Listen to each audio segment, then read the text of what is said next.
Hello everyone, start करते हैं आज के वीडियो को। और आज के वीडियो में हम डिस्कस करने वाले हैं एक बहुत ही महत्वपूर्ण मुद्दा जो कि सीएए से कहीं ना कहीं रिलेटेड है। और ये उसी का एक, आप कहो कि उसका एक जवाब देने के फॉर्मेट में भारत ने जवाब दिया है। आपको मालूम होगा सीएए 2019 में बिल पारित हुआ, एक्ट बन गया, दोनों राज्यसभा लोकसभा में पारित हो गया। उसके रूल्स एंड रेगुलेशन उस समय सरकार ने निर्धारित नहीं किए थे। उसके कई कारण थे, तुरंत के तुरंत प्रोटेस्ट वगैरह हुई।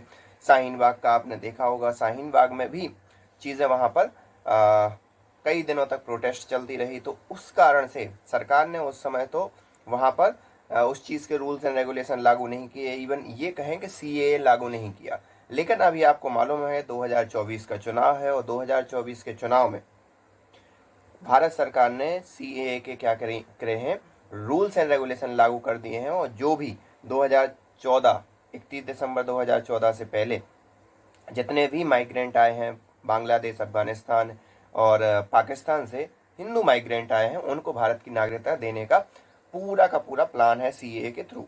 इसमें किसी की नागरिकता जाने का कोई प्रश्न नहीं है, लेकिन फिर भी लोग इसको एनआरसी और सीएए के थ्रू जोड़ रहे हैं। तो ये तो बात अलग है। हाल ही में जैसे ये सीए लागू हुआ तो ह्यूमन राइट काउंसिल की एक संस्था है जो अमेरिका से फंडित है, अमेरिका से ही ऑपरेट होती है, अमेरिका ही इनडायरेक्टली ऑपरेट करता है, आपको मालूम ही होगा। उसने ये कहा कि भारत के अंदर इस्लामोफोबिया बढ़ रहा है और जो अल्पसंख्यक समुदाय हैं, स्पेशली मुस्लिम, उनको लेकर उनके लिए ऐसे बिल नहीं बनाने चाहिए, उनको भी इसमें बिल में इंक्लूड करना चाहिए। और ये सभी चीज़ें उन्होंने कही। ये अमेरिका का वक्तव्य था। वर्तमान में किसकी सरकार है अमेरिका में?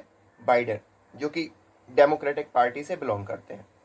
अगर हम बात करें रिपब्लिकन पार्टी के, जो इससे पहले ट्रंप राष्ट्रपति थे, जो रिपब्लिकन पार्टी से थे, उन्होंने भी इसी टाइप का एक कानून बनाया था जिसमें उन्होंने सीरिया, इराक और ऐसे 2-3 लीबिया, ऐसे कई जगह से आने वाले मुस्लिम शरणार्थी, मुस्लिम, उन पर पूर्णतः प्रतिबंध लगा दिया था। वो बात अलग है कि बाइडेन जैसे ही सत्ता में आया तो उन्होंने उस चीज़ को ख़त्म कर दिया। तो ये तो थी अमेरिका की हिपोक्रेसी कहें और पाखंड कहें। वो हमने पाकिस्तान के चुनाव में भी देख लिया कि कैसे उसने पाकिस्तान के चुनाव को बड़ा महिमा मंडन किया था, और वहीं बांग्लादेश के चुनाव की बात करें तो उसने क्रिटिसाइज किया था। तो ये तो उसकी हिपोक्रेसी। लेकिन उस हिपोक्रेसी का जवाब भारत ने कैसे दिया, ये थोड़ा सा सुन लो। यूएन जनरल असेंबली में एक यूएन के अंदर एक इस्लामोफोबिया डे वो सेलिब्रेट करते हैं। क्यों करते हैं, कैसे करते हैं, ये एक अलग स्टोरी है, लेकिन अभी करते हैं। तो उस दिन उन्होंने क्या करा, चाइना और पाकिस्तान दोनों ने मिलकर एक रेजोल्यूशन पास करा, और उस रेजोल्यूशन में पास करके ये बोला कि चारों तरफ से इस्लामोफोबिया बढ़ रहा है, और लोग क्या कर रहे हैं, जो इस्लाम धर्म को फॉलो करने वाले हैं उनके प्रति उनका बिहेवियर अलग अलग हो रहा है। मतलब उनके प्रति उनकी जलन कह सकते हो, या उनके प्रति अत्याचार इस प्रकार से बढ़ रहे हैं। ये पूरा का पूरा एक रेजोल्यूशन था। इसके हमें कई उदाहरण यूरोप में भी देखने को मिले कि कैसे यूरोप ने सोचा कि हम इमिग्रेंट को या शरणार्थियों को बुला लेंगे जो पूरे के पूरे इस्लामिक वर्ल्ड में या मिडिल ईस्ट में जो युद्धों के कारण परेशान है, या जो वहाँ की आर्थिक इकोनॉमी के कारण परेशान है, और उनसे हम लोग, हमारे लिए लेबर मिल जाएगा और उनका भी भला हो जाएगा। लेकिन यूरोप का ये डिसीजन उन्हीं को बैकफायर कर गया। क्यों? क्योंकि जितने भी शरणार्थी उन्होंने बुलाए थे वो आज की डेट में दंगा करने और करवाने में महत्वपूर्ण भूमिका निभा रहे हैं। तो वहाँ पर यूरोप क्या कर रहा है, उनका विरोध कर रहा है। यूरोप उन पर अंकुश लगा रहा है, यूरोप उस पर प्रतिबंध लगा रहा है। उसी चीज़ से क्या करा कि भारत को भी उसी सांचे में ढालने की कोशिश की यूएन के इस वक्तव्य ने। और यूएन के भारत ने इस वोट को एब्सटेन किया, और साथ ही साथ एक कमेंट भी दिया कि आखिरकार क्यों सिर्फ और सिर्फ इस्लामोफोबिया की बात की जाती है।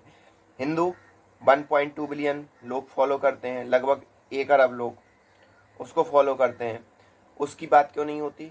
क्यों उसको नज़रअंदाज किया जाता है? बुद्धिज्म लगभग 500 मिलियन लोग फॉलो करते हैं, उसकी बात क्यों नहीं होती?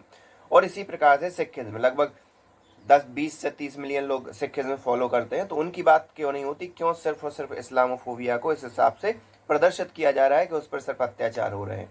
जबकि आपने पाकिस्तान में देखा होगा कि पाकिस्तान में कितने हिंदुओं पर अत्याचार हुए, बांग्लादेश में हुए, और उसका ही परिणाम हुआ कि कहाँ 30% से 1%, कहीं 15% से 1%, कहीं 32% से 50% से बिल्कुल 0% पे कहानी आके रुक गई।